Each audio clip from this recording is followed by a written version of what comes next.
بدلیں زندگی۔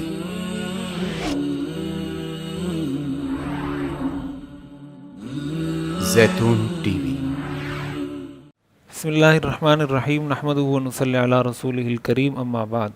قرآن کریم میں اللہ تعالیٰ ارشاد فرماتے ہیں، هو الذی جعل الشمس ضیاء والقمر نورا، کہ اللہ تعالیٰ نے سورج کو روشنی کا اور چاند کو ایک روشنی کا سبب بنایا ہے۔ دنیا کے اندر ہمیں سورج، چاند، آسمان، زمین جتنی چیزیں نظر آتی ہیں، یہ سب اللہ کی مخلوق ہیں، اور اللہ تعالیٰ نے ان کو ایک خاص مقصد کے لیے اور ایک خاص مدت کے لیے پیدا فرمایا ہے۔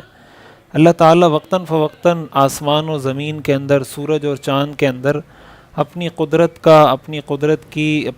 کے کرشموں کا اظہار فرماتے رہتے ہیں،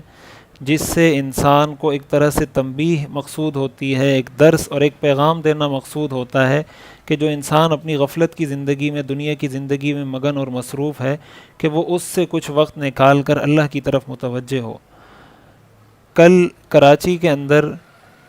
سورج گرہن ہوگا، جس کا جو وقت ہے وہ 9:26 سے شروع ہوگا کراچی کے اندر،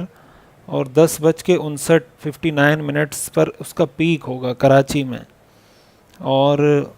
سورج گرہن ختم ہوگا 12:46 پہ کراچی میں۔ اس کی اور شہروں میں جو ٹائمنگ ہے وہ گوگل سے آپ سرچ کر کے معلوم کر سکتے ہیں کہ کس شہر میں سورج گرہن کا آغاز کب ہوگا اور اس کا پیک ٹائم کب ہوگا۔ حضور علیہ السلام کے صاحبزادے حضرت ابراہیم کا جب انتقال ہوا تو لوگوں نے، صحابہ کرام نے یہ بات کہنا شروع کی کہ حضور علیہ السلام کے صاحبزادے کی وفات کی وجہ سے سورج کو گرہن لگ گیا ہے۔ حضور علیہ السلام کو جب یہ اطلاع ملی، اس پر حضور علیہ السلام نے یہ ارشاد فرمایا، ان الشمس والقمر آیتان من آیات اللہ،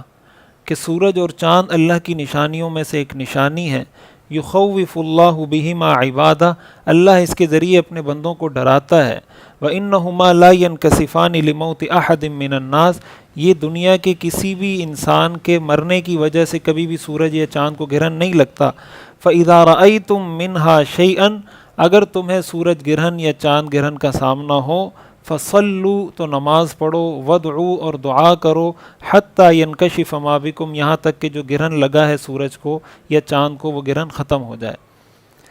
اس حدیث میں حضور علیہ السلام نے ایک تو اس بات کی نفی فرما دی کہ سورج یا چاند میں جو تغیر یا جو تبدیلی آتی ہے یہ کسی بزرگ کے تکلیف پہنچنے کی وجہ سے یا اس کو کوئی پریشانی پہنچنے کی وجہ سے نہیں، بلکہ اللہ تعالیٰ کا ایک نظام ہے۔ دیکھیں، ہم جب سورج گرہن اور چاند گرہن کی بات کرتے ہیں تو ہمارے ذہن میں اس کے ایک ظاہری سبب ہوتا ہے کہ بھئی سورج کو گرہن لگ رہا ہے، اس لیے کہ سورج کے سامنے چاند آ گیا تو سورج چھپ جائے گا پیچھے۔ ہم صرف ظاہری اسباب کو دیکھ رہے ہوتے ہیں اور ہم سمجھتے ہیں شاید یہ ایک روٹین کی چیز ہے، ایک نارمل، ایک معمول کی بات ہے، لیکن ظاہر ہے کہ اسلام ایک صرف مادیت کا درس نہیں دیتا، اسلام ایک اسپریچول ریلیجن بھی ہے، ایک روحانی مذہب بھی ہے۔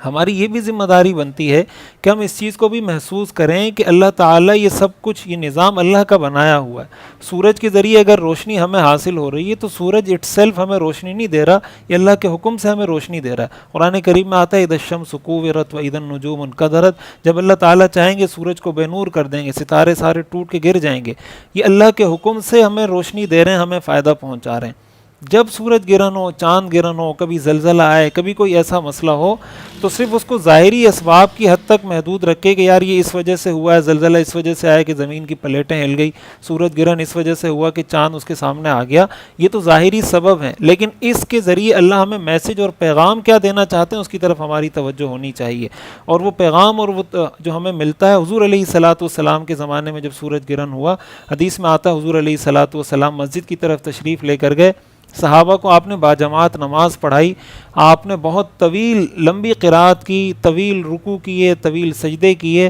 اور حدیث میں یہ بھی آتا ہے حضور علیہ السلام جب نماز پڑھا رہے تھے تو نماز پڑھاتے وقت ایک مرتبہ آپ آگے بڑھے اور تھوڑی دیر بعد آپ پیچھے ہٹے۔ صحابہ نے جب بعد میں پوچھا تو آپ نے فرمایا کہ جو میں آگے بڑھا تھا مجھے جنت نظر آ رہی تھی،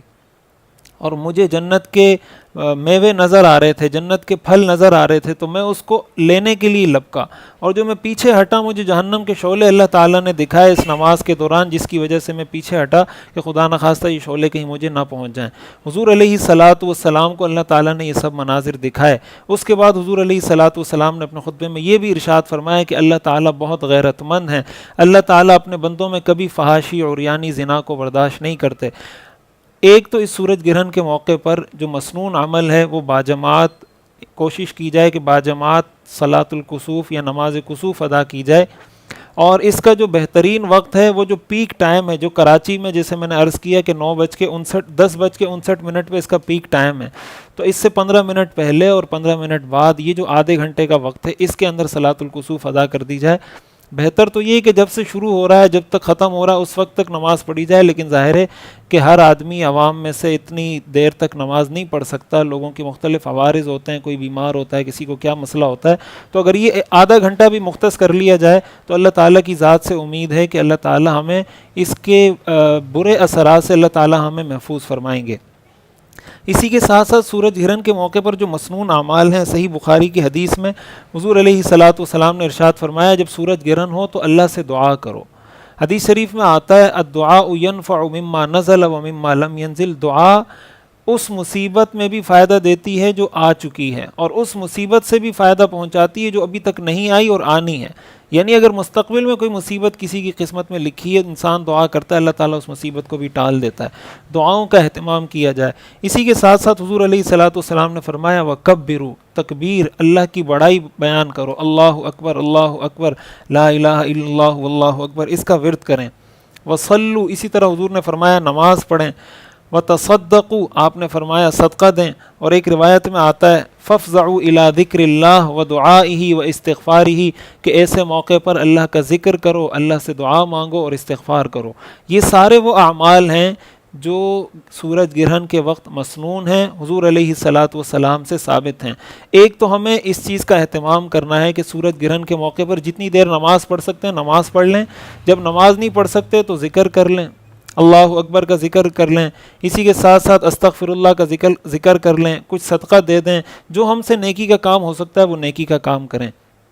دوسری چیز یہ ہے کہ ہم اپنے گناہوں سے توبہ کریں، اس لیے کہ جس طرح آج ہمیں اللہ تعالیٰ دکھا رہے ہیں کہ یہ سورج کے سامنے سورج کی جو روشنی ہے وہ ختم ہو رہی ہے، اس کے دکھانے کا مقصد یہ ہے کہ ایک دن ایسا آئے گا کہ یہ سورج ہمیشہ کے لیے بے نور کر دیا جائے گا، اس کی روشنی ختم ہو جائے گی۔ تو یہ پیغام، یہ میسج بھی ہم اپنے دل و دماغ میں محسوس کریں۔ دیکھیں کرونا وائرس کی وبا آئی، ہمارے ہاں پورے پاکستان میں ٹڈی دل کے حملے ہو رہے ہیں، ساری فصلیں تباہ ہو رہی ہیں، کبھی زلزلے آ رہے ہیں، کبھی ڈینگی کا وائرس آ رہا ہے، کبھی کوئی اور وائرس آ رہا ہے۔ یہ ساری چیزیں اللہ کی طرف سے تنبیہ ہے، اور ہم اس طرح کے مواقع پر ذخیرہ اندوزی شروع کر دیتے ہیں، چیزیں مہنگی کرنا شروع کر دیتے ہیں۔ ہمارے ہاں ماسک مہنگے ہو گئے، سینیٹائزر مہنگے ہو گئے، جس چیز کی قلت ہوتی ہے ہم اس کو مہنگا کر دیتے ہیں۔ آپ کمپیوٹر مارکیٹ میں جائیں، آن لائن کلاسز شروع ہوئی تو کمپیوٹر مارکیٹ والوں نے کمپیوٹر مہنگے کر دیے، لیپ ٹاپ مہنگے کر دیے کہ بھائی لوگوں کو آن لائن کلاسز کی ضرورت ہے، بجائے اس کے کہ ہم اس طرف توجہ کرتے کہ یار اللہ کا عذاب آیا ہے، ہم لوگوں کو ریلیف دیں، لوگوں کو سہولت پہنچائیں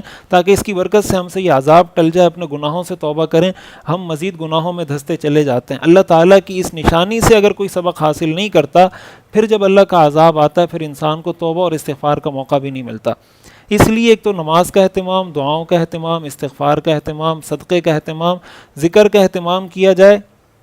جو گناہ ہوئے اس سے توبہ کی جائے، اور ساتھ ساتھ فحاشی اور یعنی کو حضور علیہ الصلاۃ والسلام نے اس موقع پر خصوصیت کے ساتھ ذکر کیا ہے کہ اللہ تعالیٰ اپنے بندوں میں فحاشی اور یعنی کو برداشت نہیں کرتا۔ اگر خدا نخواستہ کوئی اس طرح کی کسی گناہ میں مبتلا ہے اس سے توبہ کرے۔ اللہ تعالیٰ ہمیں سمجھنے اور عمل کرنے کی توفیق عطا فرمائے۔